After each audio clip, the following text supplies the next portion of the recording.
এদের প্রত্যেকের তো আয়ের থেকে বেশি সম্পত্তি।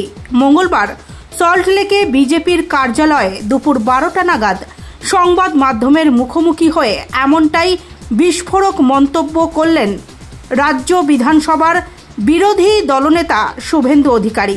এছাড়াও এদিন তিনি বলেন যে রাজ্যের মুখ্যমন্ত্রী তিনি নিজেই দুর্নীতিগ্রস্ত এবং তার যে পুরো র্যাকেট সকলেরই আয়ের থেকে বেশি সম্পত্তি। চন্দ্রনাথ সিনহার বিরুদ্ধে চার্জশিটেই তো লেখা আছে। কেন চার্জশিট? প্রথম কথা হচ্ছে চাকরি বেচেছেন, দ্বিতীয় কথা হচ্ছে কালেকশন করেছেন, তৃতীয় কথা হচ্ছে নিজের এবং স্ত্রীর নামে অবৈধ সম্পত্তি করেছেন। এদের প্রত্যেকের তো আয়ের থেকে বেশি সম্পত্তি। আপনি দেখছেন না, এর প্রত্যেকটা।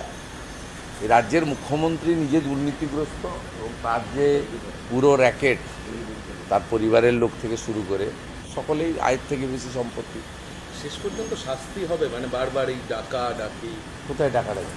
চার্জশিটেড হয়েছে মানে তো কনভিকশন হবে, ওকে তো নির্দোষ প্রমাণ করতে হবে। চার্জশিটেড মানেই তো ফাইনালি এবারে ট্রায়ালে ওকে ফেস করতে হবে। ট্রায়ালে ফেস করলে কনভিকশন হবে। অনুব্রত মণ্ডল 2 বছর জেল খেটেছে, আরও 4 বছর খাটতে হবে। ওই ধারাতে তো 6 বছরের জেল আছে।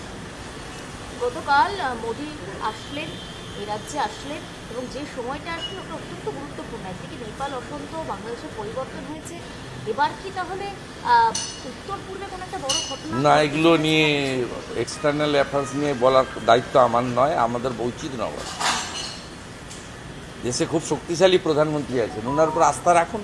আর এই আমাদের দেশের সামরিক মিটিং বা এই এক্সটার্নাল সিকিউরিটি অ্যাফেয়ার্সের মিটিং, এসব নিয়ে মন্তব্য করা বা আমাদের ঢোকা উচিত নয়।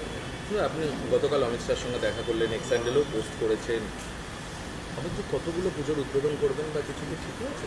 সে পার্টি এবং আয়োজকরা করবে। প্রচুর নিমন্ত্রণ করেছে, সেখানে প্রচুর জায়গা থেকেই সবাই চাইছে। অমিত শাহজিকে চাইছে, নাড্ডাজিকে চাইছে, অনেকে প্রধানমন্ত্রীকেও চাইছে, এবং আমাদেরও তো অসংখ্য ডাক এসেছে। আপনার সঙ্গে বেশ কিছুক্ষণ অনেকক্ষণ কথা হয়েছে। যেটুকু বলার সোশ্যাল মিডিয়ায় বলেছি, বাকিটা আপনাদের জন্য নয়। নিশ্চিতভাবে 6 মাস পরে পশ্চিমবঙ্গে নির্বাচন আছে। উনি দেশের বড় নেতা এবং উনি মনে প্রাণে চান ডক্টর শ্যামাপ্রসাদ মুখার্জি যে বাঙালি এই দল প্রতিষ্ঠা করার পিছনে ছিলেন, মানে জনসংঘ থেকে ভারতীয় জনতা পার্টি, সেই ডক্টর শ্যামাপ্রসাদ মুখার্জির মাটিতে যতক্ষণ না পদ্ম ফুটছে, 20টা 21টা 25টা যত রাজ্য হোক না কেন, বৃত্ত সম্পূর্ণ হয় না।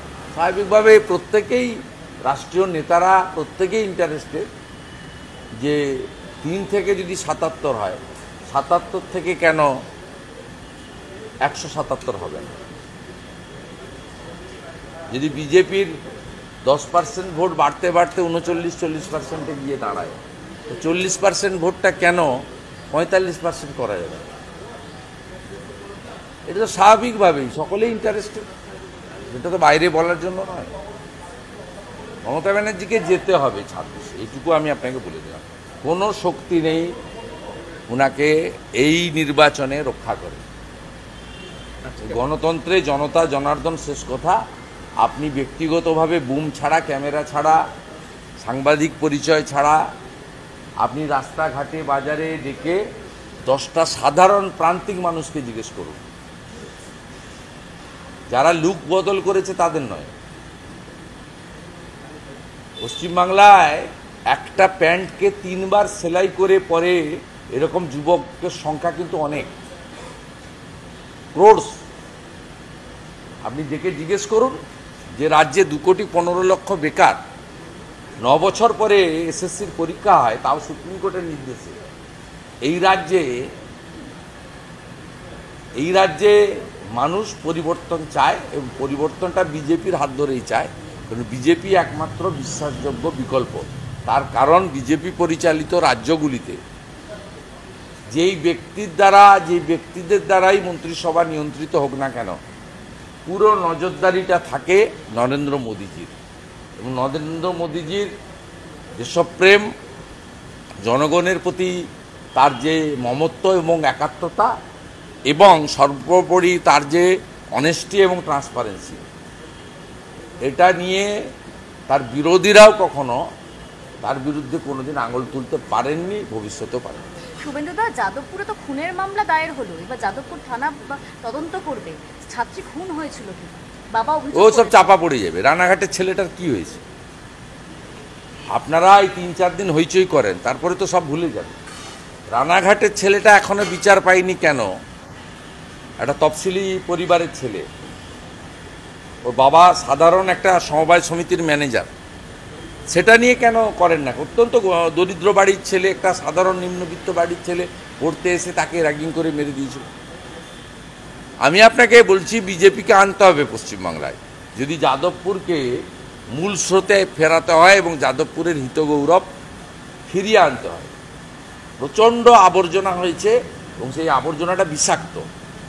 বিষাক্ত আবর্জনাকে পরিষ্কার একমাত্র বিজেপি করতে পারে। উত্তরপ্রদেশ, আসামের মতো বিজেপিই পারে এখানে পরিষ্কার করতে, যেখানে বন্দে মাতরম গাইতে দেয় না, জাতীয় সঙ্গীত গাইতে দেয় না, জাতীয় পতাকা তুলতে দেয় না, সেখানে খুবই প্রয়োজন। ঠিক আছে।